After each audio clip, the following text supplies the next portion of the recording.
ದೇವರ ವಾಕ್ಯವನ್ನು ನೋಡಿಕೊಳ್ಳೋಣ. ಇವತ್ತು ವಿಶ್ವ ಮಹಿಳೆಯರ ದಿನ ಆಗಿರೋದರಿಂದ ನಾವು ಇವತ್ತು ಮಹಿಳೆಯರ ಬಗ್ಗೆ ಬೈಬಲ್ ಏನು ಹೇಳ್ತದೆ, ಸತ್ಯವೇದದಲ್ಲಿ ಒಂದು ಮಹಿಳೆಗೆ ಏನೆಲ್ಲ ಗುಣಗಳಿದ್ವು ಅನ್ನೋದ್ರ ಬಗ್ಗೆ ಸತ್ಯವೇದದಲ್ಲಿ ನೋಡ್ತೇವೆ. ಸತ್ಯವೇದ ಕೂಡ ಮಹಿಳೆಯನ್ನ ಯಾವ ರೀತಿ ಇದ್ರು ಅನ್ನೋದ್ರ ಬಗ್ಗೆ, ಆ ಮಹಿಳೆಯ ಗುಣಗಳ ಬಗ್ಗೆ ನಾವು ಈ ಸತ್ಯವೇದದಲ್ಲಿ ನೋಡಿಕೊಳ್ಳೋಣ. ಇವತ್ತು ಮಹಿಳೆಯರ ದಿನಾಚರಣೆ ಆಗಿರೋದ್ರಿಂದ ನಾವು ಕೂಡ ಇವತ್ತು ವಿಶ್ವ ಮಹಿಳಾ ದಿನಾಚರಣೆದ ಶುಭಾಶಯಗಳನ್ನ ಎಲ್ಲ ಮಹಿಳೆಯರಿಗೂ, ತಾಯಂದಿರಿಗೂ, ಸಹೋದರಿಯರಿಗೂ ನಾನು ತಿಳಿಸುತ್ತೇನೆ. ಈ ಸಂದರ್ಭದಲ್ಲಿ ನಾವು ಜ್ಞಾನೋಕ್ತಿ 30ನೇ ಅಧ್ಯಾಯ 10ನೇ ವಚನದಲ್ಲಿ ನಾವು ಓದಿಕೊಳ್ಳುವಾಗ ಅಲ್ಲಿ ಹೀಗೆ ಬರೆಯಲ್ಪಟ್ಟಿದೆ. ಜ್ಞಾನೋಕ್ತಿ 30:10ರಲ್ಲಿ ನಾವು ಓದಿಕೊಳ್ಳೋಣ. ಹೋದ್ರಮ್ಮ, ಅಲ್ಲಿ ವಾಕ್ಯದಲ್ಲಿ ನಾವು ನೋಡುವಾಗ ಗುಣವತಿಯಾದ ಸತಿಯು ಎಲ್ಲಿ ಸಿಕ್ಕಾಳು. ಜ್ಞಾನೋಕ್ತಿ 30ನೇ ಅಧ್ಯಾಯ 10ನೇ ವಚನ, ಗುಣವತಿಯಾದ ಸತಿಯು ಎಲ್ಲಿ ಸಿಕ್ಕಾಳು. ನೋಡ್ರಿ, ಇಲ್ಲಿ ಜ್ಞಾನೋಕ್ತಿ ಪುಸ್ತಕಗಳಿಗೆ ನಾವು ಬರುವಾಗ ಅಲ್ಲಿ ಜ್ಞಾನೋಕ್ತಿಯಲ್ಲಿ ನಾವು ಆ ಸ್ತ್ರೀಯನ್ನ, ಇಲ್ಲಿ ಸೊಲೊಮೋನನು ಅನೇಕ ಸ್ತ್ರೀಯರನ್ನ ಮದುವೆ ಆಗಿದ್ದ. ಆತನಿಗೆ ನಾವು ಹೆಚ್ಚು ಕಡಿಮೆ 1,000 ಜನ ಹೆಂಡತಿಯರು ಅನ್ನೋದ್ರ ಬಗ್ಗೆ ನಾವು ನೋಡ್ತೀವಿ. ಸುಮಾರು 700 ಜನ ಹೆಂಡತಿಯರು, 300 ಜನ ಉಪಪತ್ನಿಯರು. ಅಂದರೆ ಆತನಿಗೆ ಆ 1000 ಜನ ಹೆಂಡತಿಯರಲ್ಲಿ ಕೂಡ ಗುಣವತಿಯಾದ ಸತಿ ಸಿಕ್ಕಿರಲಿಲ್ಲ, ಏನೋ ಗೊತ್ತಿರಲಿಲ್ಲ. ಆದರೆ ಈ ಒಂದು ಜ್ಞಾನೋಕ್ತಿ ಪುಸ್ತಕದಲ್ಲಿ ಹೀಗೆ ಪ್ರಸ್ತಾಪ ಮಾಡ್ತಾನೆ. ಆ ಹೆಂಡತಿ, ಆ ಮಹಿಳೆ, ಆ ಸ್ತ್ರೀ ಹೇಗಿರ್ತಾಳೆ ಅನ್ನೋದರ ಬಗ್ಗೆ ನಾವು ಈ ಜ್ಞಾನೋಕ್ತಿ ಪುಸ್ತಕದಲ್ಲಿ ಆತನು ಬರೆಯುವುದನ್ನು ನಾವು ನೋಡ್ರಿ. ಒಂದು ವೇಳೆ ಆಕೆ ಗುಣವತಿ ಆಗಿದ್ರೆ, ಒಂದು ವೇಳೆ ಗುಣವತಿಯಾದ ಸತಿಗೆ ಇರಬೇಕಾದ ಆ ಒಂದು ಗುಣಗಳು ಹೇಗಿರ್ತಾವೆ ಅನ್ನೋದ್ರ ಬಗ್ಗೆ ನಾವು ಓದಿಕೊಳ್ಳೋಣ. ಮೊದಲನೇದಾಗಿ ಹೀಗೆ ಹೇಳ್ತಾರೆ, ಗುಣವತಿಯಾದ ಸತಿ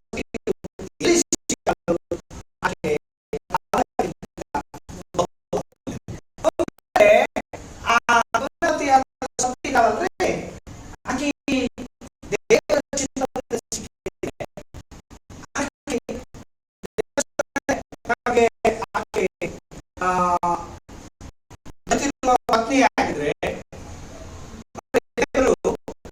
ಪಕ್ಕೆ ಎಲ್ಲವನ್ನು ತೆಗೆದು ಒಬ್ಬ ಆದಿಯಲ್ಲಿ ನೋಡುವಾಗ ಪುರುಷನಿಗೆ ಗಾಢವಾದ ನಿದ್ರೆಯನ್ನು ಉಂಟು ಮಾಡಿದ್ರು. ಆ ಗಾಢವಾದ ನಿದ್ರೆ ಮಾಡಿ ಆ ಪುರುಷನ ಬಲಭಾಗದಿಂದ ಪಕ್ಕೆ ಎಲುಬನ್ನು ತೆಗೆದು ಆ ಪಕ್ಕೆ ಎಲುಬಿಗೆ ಮಾಂಸ ಖಂಡಗಳನ್ನು ಜೋಡಿಸಿ ಆಕೆನ ಸ್ತ್ರೀಯಾಗಿ ಮಾಡಿ. ನೋಡ್ರಿ, ಸ್ತ್ರೀ ಪುರುಷನಿಂದ ಉತ್ಪತ್ತಿ ಆಗಿರೋದ್ರಿಂದ ನರನಿಂದ ಬಂದವಳು ನಾರಿ ಎಂಬುದ, ಆಕೆಗೆ ನರನಿಂದ ಬಂದ ಉತ್ಪತ್ತಿ ಆಗಿರೋದ್ರಿಂದ ನರನಿಂದ ಬಂದವಳಿಗೆ ನಾರಿ ಎಂಬುದಾಗಿ ಹೆಸರನ್ನ ಇವತ್ತು ಕೂಡ ನಾವು ಕರೀತೀವಿ, ನಾರಿ ಎಂಬುದ.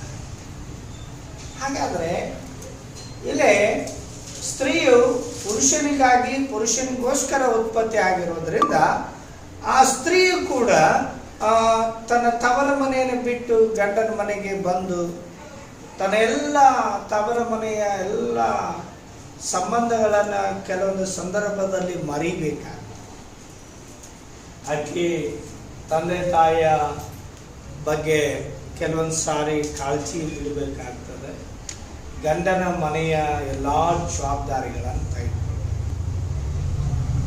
ನೋಡಿ, ಅಲ್ಲಿ ತವರ ಮನೆಯಲ್ಲಿ ಏನೆಲ್ಲ ಫ್ರೀಯಾಗಿ ಅಲ್ಲಿ ಅಣ್ಣನೊಟ್ಟಿಗೆ ಅಕ್ಕಂದಿರೊಟ್ಟಿಗೆ ಹಾರಾಡಿ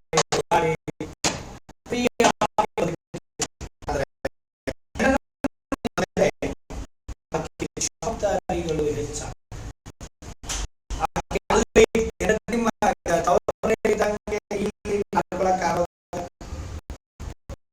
ಇಲ್ಲಿ ನಡೆ ನುಡಿ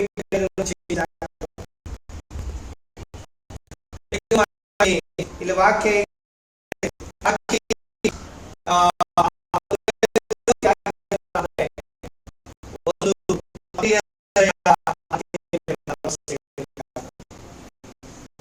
ಆಕಿ ಜವಾಬ್ದಾರಿ ತೆಗೆದುಕೊಂಡು, ಆ ಸ್ತ್ರೀ ಜವಾಬ್ದಾರಿ ತೆಗೆದುಕೊಂಡು ಮನೆಯ ಎಲ್ಲ ಜವಾಬ್ದಾರಿಗಳನ್ನು ನಿರ್ವಹಿಸೋದಕ್ಕೆ ಪ್ರಾರಂಭ ಮಾಡ್ತಾಳೆ. ನಾನು ನೆನೆಸ್ತೇನೆ, ಯಾವ ಸ್ತ್ರೀ ಆದರೂ ಕೂಡ ಗಂಡನ ಮನೆಗೆ ಬಂದಾಗ ಗಂಡನ ಮನೆಗೆ ಹೊಂದಿಕೊಳ್ಳೋದಕ್ಕೆ ಪ್ರಯತ್ನ ಮಾಡ್ತಾರೆ ಹೊರತಾಗಿ ಅವರು ಬೇಕಂತ ಯಾವ ಕಾರ್ಯಗಳನ್ನು ಮಾಡೋದಿಲ್ಲ, ನಾನು ಅನಿಸ್ತೇನೆ. ಯಾಕೆಂದರೆ ನಿಜವಾದ ಸ್ತ್ರೀಗಿರುವ ಗುಣಗಳು ಆಕೆಯ ಗಂಡನಿಗೆ ಸರಿ ಬೀಳುವ ಹಾಗೆ, ಆಕೆ ಗಂಡನ ಕುಟುಂಬದವರಿಗೆ ಹೊಂದಿಕೊಳ್ಳುವ ಹಾಗೆ, ಆಕೆಯ ಗಂಡನು ಆಕೆ ಮೇಲೆ ಭರವಸೆ ಇಡುವಂತ ಪ್ರಯತ್ನ ಮಾಡೋದಕ್ಕೆ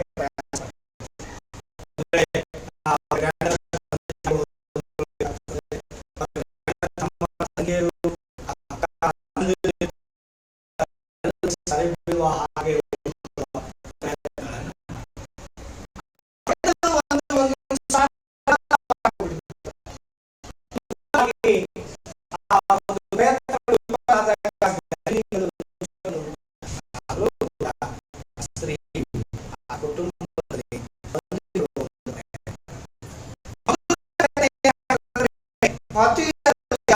ಆಕೆಯಲ್ಲಿ ಭರವಸೆ ಪಡುವಂತ ಪ್ರಯತ್ನ ಮಾಡ್ತಾಳೆ. ಮೊದಲು ಗಂಡನ್ನ ವರಿಸಿಕೊಳ್ಳೋ ಪ್ರಯತ್ನ, ಗಂಡನನ್ನ ಆಕೆಯನ್ನ ನಂಬುವಂತ ಪ್ರಯತ್ನ ಮಾಡ್ತಾಳೆ. ಗಂಡನಿಗೆ ತನ್ನ ಮೇಲೆ ಪ್ರೀತಿ ಬರುವ ಹಾಗೆ ಮಾಡ್ತಾಳೆ, ತನ್ನ ಮೇಲೆ ಭರವಸೆ ಬರುವ ಹಾಗೆ ಮಾಡ್ತಾಳೆ. ಆಕೆ ಪ್ರಯತ್ನ ಏನಾಗಿರ್ತದಂದ್ರೆ ಮೊದಲು ಗಂಡನಿಗೆ ಒಂದು ಒಲಿಸುವಂತ ಪ್ರಯತ್ನ.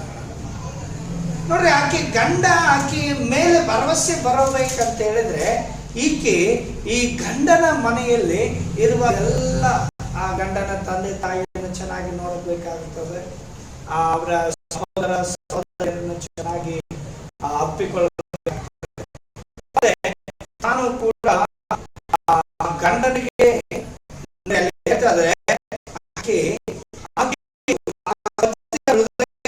ಭರವಸೆ ಇಡುವುದು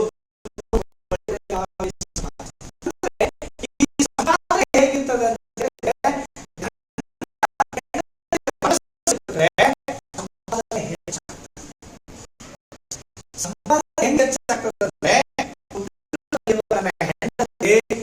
ಕುಟುಂಬನ ನಿರ್ವಹಿಸ್ತಾಳೆ ಅನ್ನುವಂಥ ಭರವಸೆ.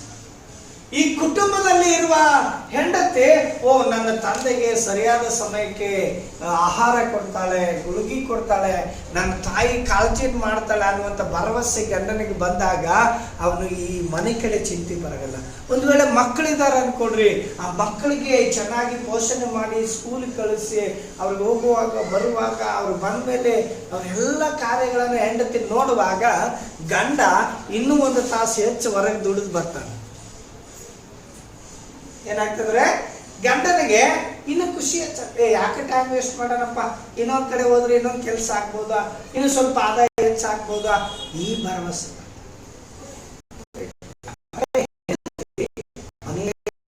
ಜವಾಬ್ದಾರಿಗಳನ್ನ ಕಟ್ಟುನಿಟ್ಟಾಗಿ ಮಾಡಿಕೊಂಡು ಮನೆಯ ಕುಟುಂಬಸ್ಥರ ಎಲ್ಲ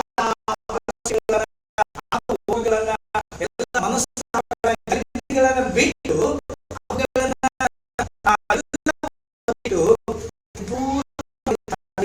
ಆ ಸ್ವಭಾವಗಳನ್ನು ಸಮಾಧಾನವಾಗಿ ತಾನಾದ ಕುಟುಂಬ ನಿರ್ವಹಿಸ್ತಾರೋ ಅವಾಗ ಗಂಡಿಗೆ ಒಂದು ನನ್ನ ಹೆಂಡತಿ ನನ್ನ ಕುಟುಂಬದ ಪರವಾಗಿ ಎಲ್ಲ ಉದ್ಯೋಗಗಳನ್ನು ಮಾಡಿ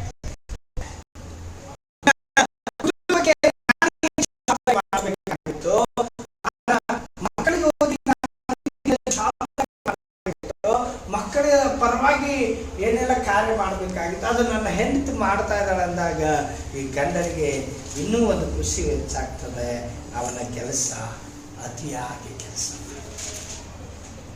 ಕೆಲಸವು ಒಂದಲ್ಲ ಒಂದಾದರ ನಂತರ ಇನ್ನೊಂದು ಕೆಲಸ ಮಾಡಬೇಕು ಅನ್ನುವಂಥ ಖುಷಿ ಅವನೊಳಗೆ ಉಂಟಾಗ್ತದೆ. ಹಾಗಾಗಿ ಅಲ್ಲಿ ವಾಕ್ಯ ಹೀಗೆ ಹೇಳ್ತದೆ, ಪತಿಯ ಹೃದಯವು ಆಕೆಯಲ್ಲಿ ಭರವಸೆ ಪಡೋದು, ಅವನು ಕೊಳ್ಳೆಯಾಗಿ ಸಂಪಾದಿಸ. ನೋಡಿ, ಗಂಡನ ಸಂಪಾದನೆ ಹೆಚ್ಚಾಗ್ತದೆ. ಹೆಂಡತಿ ಮನೆಯೊಳಗೆ ಪರಿಪೂರ್ಣವಾಗಿದ್ರೆ ಗಂಡನ ಸಂಪಾದನೆ ಹೆಚ್ಚಾಗ್ತದೆ. ಒಂದು ವೇಳೆ ಹೆಂಡತಿ ಗಂಡನ ಕುಟುಂಬದಲ್ಲಿ ಅವರ ತಾಯಿ ಅಂತೇಳಿ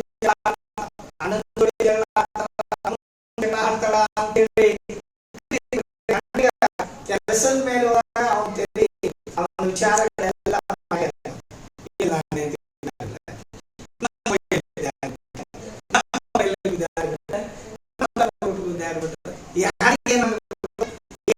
ಪರಿಸ್ಥಿತಿಯಲ್ಲಿ ಅವನು ಇರುವ ಸ್ಥಳದಲ್ಲಿ ಅವನಿಗೆ ಗಲಿಬಿಲಿ ಉಂಟಾಗುತ್ತದೆ.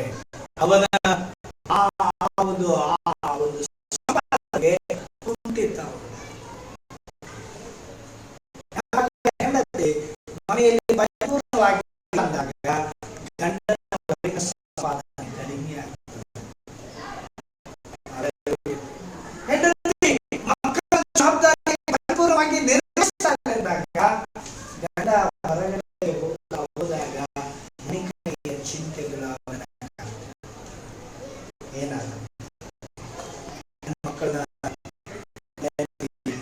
ಎಲ್ಲಿ ಹೊರಗೆ ಬಿಡ್ತಾರೆ, ನನ್ನ ಮಕ್ಕಳು ಎಲ್ಲಿ, ನನ್ನ ಹೆಂಡತಿ ಇಬ್ಬರು ಗುದ್ದಾಡ್ಬಿಟ್ಟಾರ, ಏನ್ ಗಲಿಬಿಲಿ ಎದ್ದೈತು ನಮ್ಮ ಮನೆಯಾಗ. ಅಲ್ಲೆಲ್ಲೂಯ್ಯ. ಇಂಥ ಕುಟುಂಬಗಳನ್ನ ನಾವು, ಈ ಕುಟುಂಬಗಳು ಏನಾಗ್ತವೆ ಅಂದ್ರೆ ಅವು ಅಭಿವೃದ್ಧಿಯನ್ನ ಹೊಂದಿಕೊಳ್ಳೋ ಕುಟುಂಬ ಆಗೋದಕ್ಕೆ ಸಾಧ್ಯ. ಯಾವಾಗ ಹೆಂಡತಿ ಮನೆಯ ಜವಾಬ್ದಾರಿ ತೆಗೆದುಕೊಳ್ಳೋದಿಲ್ಲವೋ, ಯಾವಾಗ ಹೆಂಡತಿ ತನ್ನ ಗಂಡನು ತನ್ನ ಮೇಲೆ ಭರವಸೆ ಇಡುವಂಗೆ ನಡ್ಕೊಳ್ಳೋದಿಲ್ಲವೋ, ಅಲ್ಲಿವರೆಗೂ ಆ ಕುಟುಂಬ ಪರಿಪೂರ್ಣವಾಗಿ ಆಶೀರ್ವಾದ ಕುಟುಂಬವಾಗಿ ಸಮೃದ್ಧಿಯುಳ್ಳ ಕುಟುಂಬವಾಗಿ ನಿಲ್ಲೋದಕ್ಕೆ ಸಾಧ್ಯ. ಇಲ್ಲಿ ವಾಕ್ಯ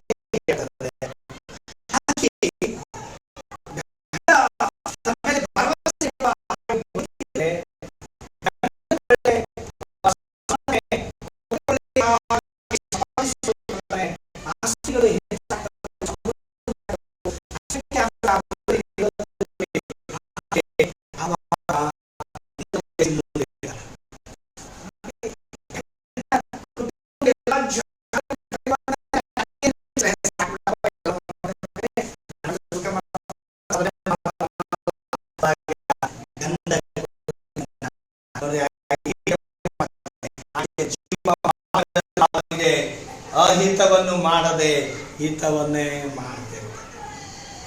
ಅಲ್ಲೆಲ್ಲೂಯ್ಯ.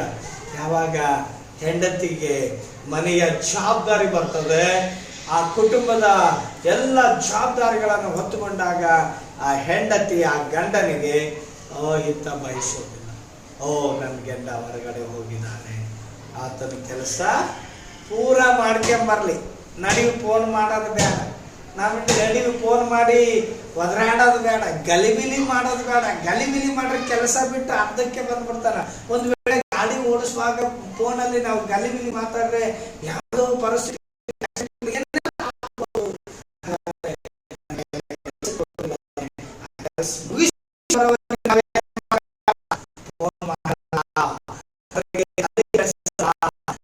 ಕಿರಿಕಿರಿ ಕೊಡಲ್ಲ ಅಂತ ಏನ್ ಮಾಡ್ತಾಳಂದ್ರೆ ಜೀವಮಾನದಲ್ಲಿ ಅವನಿಗೆ ಅಹಿತವನ್ನು ಮಾಡುತ್ತದೆ. ಅಂತ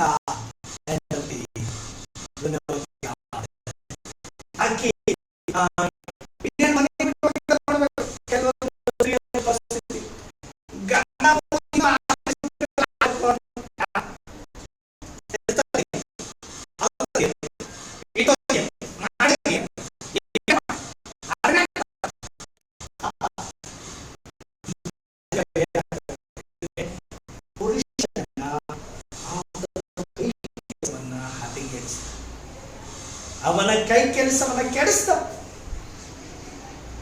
ಅವ ಬರುವಾಗ ಸಮೃದ್ಧಿ, ಅಭಿವೃದ್ಧಿ, ಆಶೀರ್ವಾದ, ಕುಟುಂಬಕ್ಕೆ ಏನೋ ತೆಗೆದುಕೊಂಡು ಬರೋದು ಬಿಟ್ಟು ಚೆನ್ನಾಗಿ ಕುಡಿದು ಬರ್ಬೇಕಾಗುತ್ತೆ. ಅವನ ಶರೀರ ಕೆಡಿಸ್ಕೊಳ್ತಾನೆ, ಅವನ ದೇಹ ಕೆಡ್ತದೆ, ಅವನ ಮನಸ್ಸು ಕೆಡ್ತದೆ, ಮನಸ್ಥಿತಿಗಳು ಕೆಡ್ತವು, ಪರಿಸ್ಥಿತಿಗಳು ಕೆಡ್ತವು. ಇನ್ನೇನು ಅವನ ಕುಟುಂಬಕ್ಕೆ ಏನು ಪ್ಲಾನ್ ಮಾಡ್ಬೇಕಂದ ಅದನ್ನ ಬಿಟ್ಟು ಏನೋ ಒಂದನ್ನ ದುಷ್ಟ ಚಟಗಳನ್ನು ಮನೆಗೆ ತಗೊಂಡ್ಬಂದು ಕುಡಿದು ಮನೆಯವರಿಗೆಲ್ಲ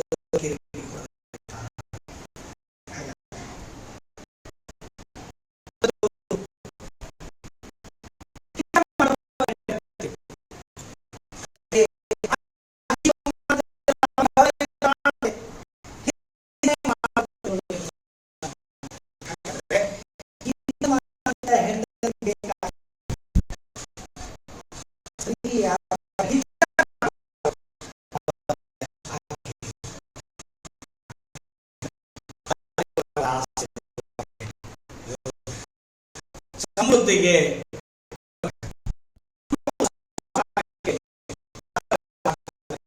ಎಲ್ಲ ಆಕೆ ಮುಂದುವರೆದು ಹೀಗೆ ಮಾಡ್ತಾಳಂದ್ರೆ 13ನೇ ವಚನದಲ್ಲಿ ಉಣ್ಣೆಯನ್ನು ಶಣಬನ್ನು ಹುಡುಕಿ ತಂದು ಕೈಗೆಲಸವನ್ನು ಹೆಸರುಗಳಂತ. ಅವಾಗ ಆಗಿನ ಕಾಲದಲ್ಲಿ ಹೇಳ್ತಾ ಇದ್ದಾರೆ, ಉಣ್ಣೆ ಶಣಬು ತರ್ತಿದ್ರಂತ ಒಂದೊಂದು ಅಲ್ಲಿ ಕೈ ಕಸೂತಿ ಹಾಕಕ್ಕೆ ಚಲ್ ಮಾಡ್ತಿದ್ರಂತ. ಅದು ಮಾಡು, ಇದು ಮಾಡು, ಕಾಲ ಬರ್ಸೋದಾಕ ಅದು ಮಾಡು, ಇದು.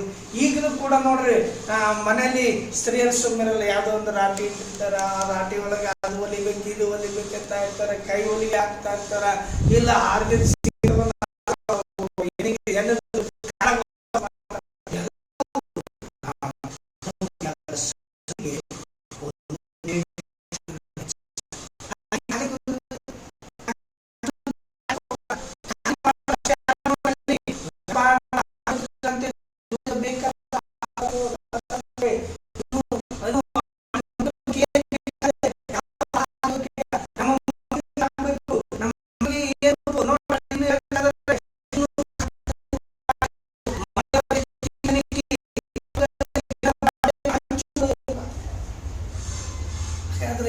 ಇನ್ನು ಬೆಳಕರಿಕಿನ ಮೊದಲನೇ ಎದ್ದಿರ್ತಾಳೆ. ಮಕ್ಕಳು ಗಂಡ ಎದ್ದೋಳಕ್ಕಿಂತ ಮೊದಲನೇ ಎಲ್ಲ ಸಿದ್ಧತೆಗಳನ್ನು ಮಾಡ್ತಾರೆ. ಮಕ್ಕಳು ಸ್ಕೂಲ್ಗೆ ಹೋಗುವಾಗ ನಾಷ್ಟ ಮಾಡಿ ಕಳಿಸುವಂಥದ್ದಾಗಿರ್ಬೋದು, ಗಂಡ ಹೋಗುವಾಗ ಅವ್ರ ಟೈಮ್ಗೆ ಒಳಗಡೆನೆ ಎಲ್ಲ ಕೆಲಸವನ್ನು ಮಾಡಿ ಹೋಗುವಂಥದ್ದು ನೋಡಿ. ಈಗ ಇನ್ನೂ ಕೆಲವೊಂದು ಸ್ತ್ರೀಯರನ್ನು ನಾವು ನೋಡ್ತೇವೆ, ಎಲ್ಲ ಪಾರ್ಸಲ್ ಎಷ್ಟೊತ್ತಿಗೆ ಎದ್ದೇಳು, 7:30 8ಕ್ಕೆ ಎದ್ದೇಳು, ಏನು ನಾಷ್ಟ ಅಲ್ಲಿ ಪಾರ್ಸಲ್ ಕಟ್ಸ್ಕೊಂಬ, ಮಕ್ಕಳ ಸ್ಕೂಲ್ಗೆ ಪಾರ್ಸಲ್ ಕಟ್ಸ್ಕೊಂಬ.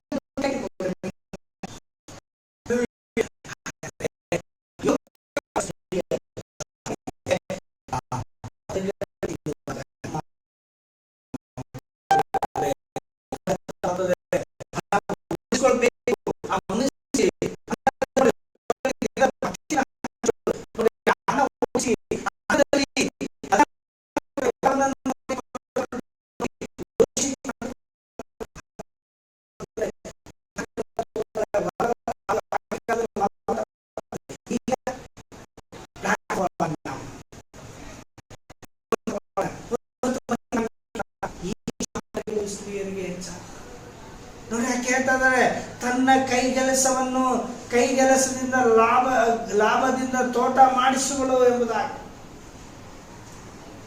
ಮನೆಯಿಂದ ಒಂದು ಖಾಲಿ ಜಾಗ ಇದ್ರೆ ಅಲ್ಲಿ ನೀರು ಹರಿಯೋದ್ರಲ್ಲಿ ಒಂದು ಸ್ವಲ್ಪ ಯಾವ ಬೀಜ ಬಿತ್ತಿ ಯಾವುದೋ ತರಕಾರಿ ಬೆಳೀತಿದ್ರು ಆಗಿನ ನಮ್ಮ ತಾಯಿಯಂದ್ರ ಕಾಲದಲ್ಲಿ ನೋಡುವ. ಈಗ ಅಷ್ಟು ಬಿಡುವಿಲ್ಲ ನಮ್ಮ ಸ್ತ್ರೀಯರು.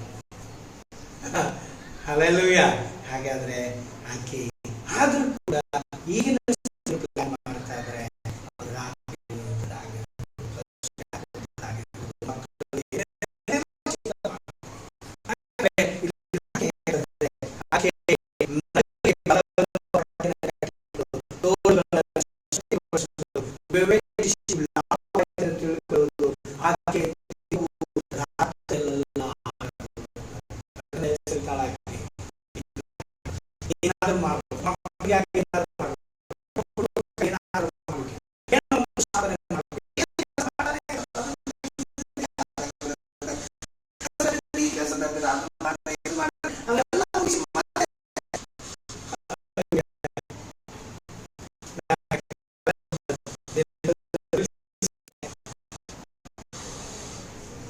ಒಬ್ಬ ಸ್ತ್ರೀಗೆ ಏನ್ ಕೆಲಸ ಮಾಡ್ತೀಯಮ್ಮ ಅಂತ ಕೇಳಿದ್ರು, ಇಲ್ಲಮ್ಮ ನಾನು ಹೌಸ್ ವೈಫ್ ಅಂತ, ನನಗೆ ಕೆಲಸ ಇಲ್ಲ ಅಂತ.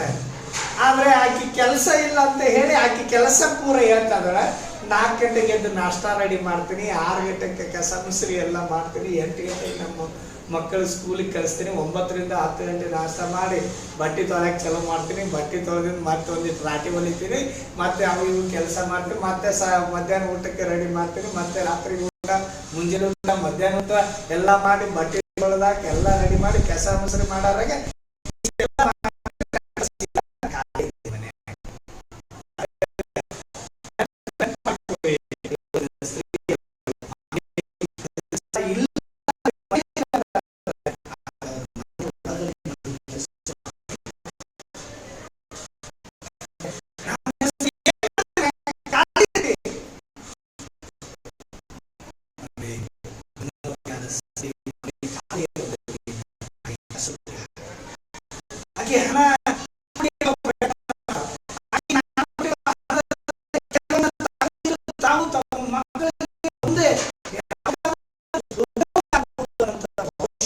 ರೂಪಿಸುವುದಕ್ಕಾಗಿ ಆಕೆ ಸಿದ್ಧವ.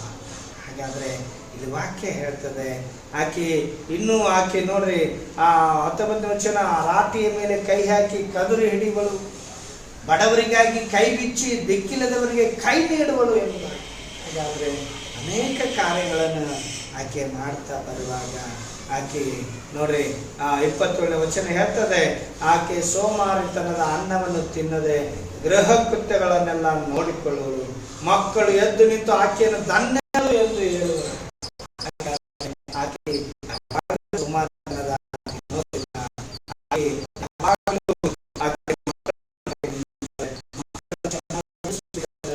ಚೆನ್ನಾಗಿ ಬೆಳೆ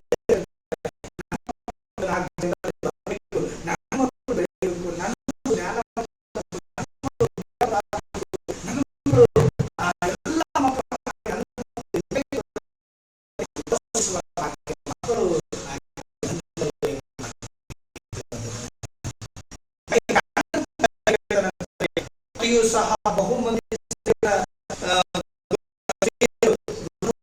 ನಡೆದಿದ್ದಾರೆ.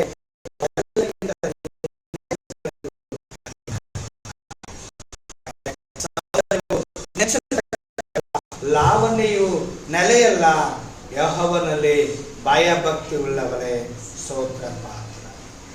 ಹಾಗಾದ್ರೆ ಇವತ್ತು ಸೌಂದರ್ಯ, ಮಹಿಳೆಗೆ ಸೌಂದರ್ಯ ಇದ್ರೇ ಲೆಕ್ಕಕ್ಕೆ ಬರೋದಿಲ್ಲ.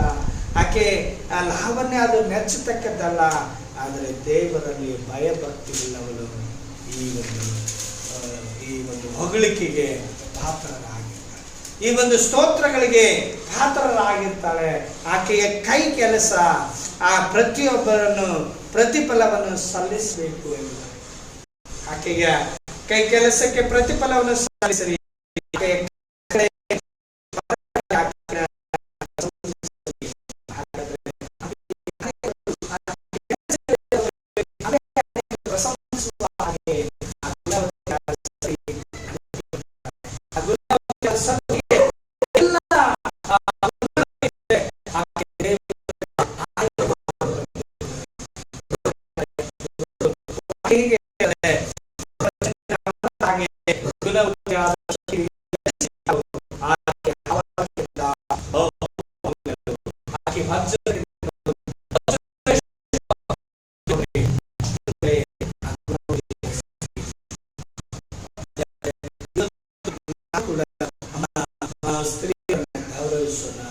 ನೋಡ್ರಿ, ನಮ್ಮ ಸ್ತ್ರೀಯರನ್ನ ನಾವು ಕುಟುಂಬದಲ್ಲಿ ಹೆಂಡತಿಯಾಗಿ ನಾವು ಹೊಂದಿಕೊಂಡಿದ್ದೇವೆ, ಮಗಳಾಗಿ ಹೊಂದಿಕೊಂಡಿದ್ದೇವೆ, ತಾಯಿಯಾಗಿ ಹೊಂದಿಕೊಂಡಿದ್ದೇವೆ, ಅಕ್ಕ ಆಗಿ ತಂಗಿಯಾಗಿ ಹೊಂದಿಕೊಂಡಿದ್ದೇವೆ. ಆ ಸ್ತ್ರೀಯರನ್ನ ಗೌರವಿಸೋಣ. ಅನೇಕರು ಇವತ್ತು ಸ್ತ್ರೀಯರನ್ನ ಕಾಮದ ಒಂದೇ ದೃಷ್ಟಿಯಲ್ಲಿ ನೋಡ್ತಾ ಇದ್ದಾರೆ. ಆ ದೃಷ್ಟಿಯನ್ನು ತೆಗೆದು ಹಾಕಿ ನಾವೆಲ್ಲರೂ ಸಹೋದರಿಯರಂತೆ ನಾವು ಈ ಸ್ತ್ರೀಯರನ್ನ ಗೌರವಿಸೋಣ. ಯಾಕೆಂದ್ರೆ ಇವತ್ತು ಯಾವ ಪುರುಷನು ಕೂಡ ಇವತ್ತು ನಾವು ನೋಡ್ತಾ ಇದ್ವಿ, ಬಾಲ್ಯ ಅಲ್ಲಲ್ಲಿ ಅತ್ಯಾಚಾರಗಳನ್ನ ಮಾಡ್ತಾ ಇರೋದನ್ನ, ಅತ್ಯಾಚಾರ ಮಾಡಿ ಕೊಲೆ ಮಾಡ್ತಾ ಇರೋದನ್ನ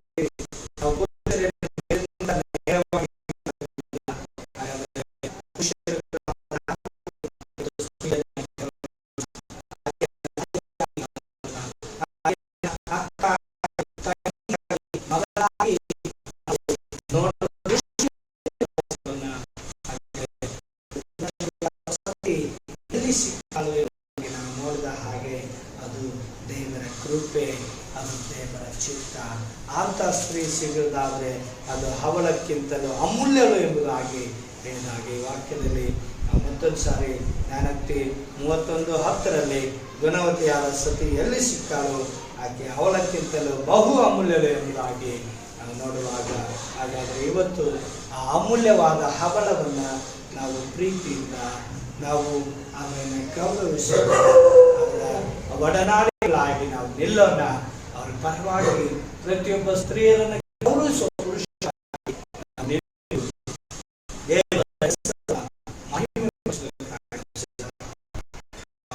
ಮಾಡಿಕೊಳ್ಳೋಣ. ಈ ವಾಕ್ಯ ಪ್ರತಿಯೊಬ್ಬರು ಒಂದು ವೇಳೆ ಅವಮಾನ ಅವರ ಸ್ಥಿತಿಗಳು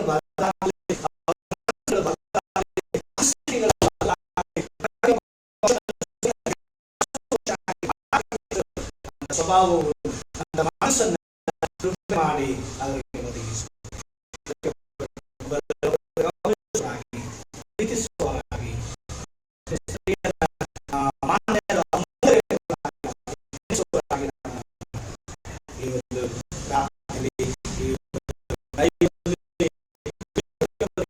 ಮನಸ್ಸು ಹೃದಯವನ್ನು ಕೊಟ್ಟು ನಡೆಸಬೇಕೆಂಬುದಾಗಿ ಮತ್ತೊಂದು ನಮ್ಮೆಲ್ಲರ ಪ್ರಾಣಾತ್ಮ ಶರೀರ ನಿನ್ನ ಕೈಲಿ ಕೊಡ್ತೇನೆ. ನೀನೇ ಜೊತೆಗಾರ, ಬಂಡೆ, ಕೋಟೆ, ಇಮ್ಮಾನುವೇಲನಾಗಿ ನಡೆಸಬೇಕಾಗಿ ಯೇಸು ನಾಮದಲ್ಲಿ ಬೇಡ್ತೇವೆ.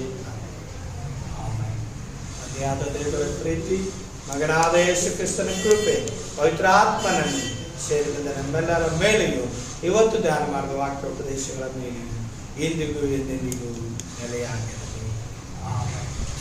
Hallelujah, hallelujah, hallelujah, hallelujah.